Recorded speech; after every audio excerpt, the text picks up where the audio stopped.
টোটোওয়ালাদের কাছে প্রথমে ক্ষমা চেয়ে নিচ্ছি, কারণ কিছু টোটোওয়ালারা ছিঁড়ে নেবো বিচি। আজ থেকে 10-15 বছর আগে একটা ভাইরাসের জন্ম হয়, নাম টোটো ভাইরাস। এর কাজ হলো মানুষকে বস্তার মতো গুজে এক জায়গা থেকে আর এক জায়গায় নিয়ে যাওয়া। বেশিরভাগ টোটোওয়ালারা হয় ভালো, কিছু জন হয় টোটো চোদা। এদের প্রধান কাজ হলো রাস্তা জাম করা। নিজেকে মারা এরা ধুম মাচালে ঋত্বিক রোশন ভাবে। রাস্তার যেখানে সেখানে ঢুকিন দেয় টোটো, আর তুমি এসে ঠুকে দিলেই হয়ে যাবে ফটো।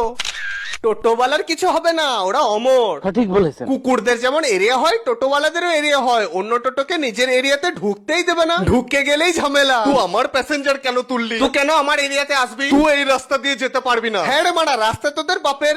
ও সরি ভুলে গেছিলাম, রাস্তা তোদের বাপেরই। এখানেই শেষ নয়, টোটো মডিফাই করে রোড রোলার হয়ে যাচ্ছে। ট্রাক্টরে চাকা লাগে ট্রাকের সব কাজ করে নিচ্ছে, এমনকি ডালাও টেনে নিয়ে যাচ্ছে। তাহলে ভাবো কি পাওয়ারের ব্যাটারি লাগিয়েছে। এইসব দেখলে তো মারা ট্রাক্টর হার্ট অ্যাটাক করে দেবে। ছাপড়ি টোটোও বেরিয়ে গেছে মারা। টোটো তো শুধু টোটো নয়, ইচ্ছাধারী টোটো যখন তখন যে কোনো রূপ ধারণ করে। কখনো ব্রহ্মোস মিসাইল নিয়ে রাস্তাঘাটে ঘুরছে, তো কখনো ট্রেন হয়ে যাচ্ছে। মারা রাজধানী টোটো, এত বগি ট্রেনেরও হয় না। দুদিন পর দেখবে মারা ফোনে এরোপ্লেন মোড হাঁটিয়ে টোটো মোড দিয়ে দিবে। এবার শুধু আকাশে উঠতেই বাকি, তাহলে আর হেলিকপ্টারের চাকরিটাও থাকবে না। রাস্তায় রাস্তায় ঘুরে বেড়াচ্ছে একটি হেলিকপ্টার। যে ছবি এতক্ষণ আপনারা দেখলেন সেটি আসলে টোটো হেলিকপ্টার। আমি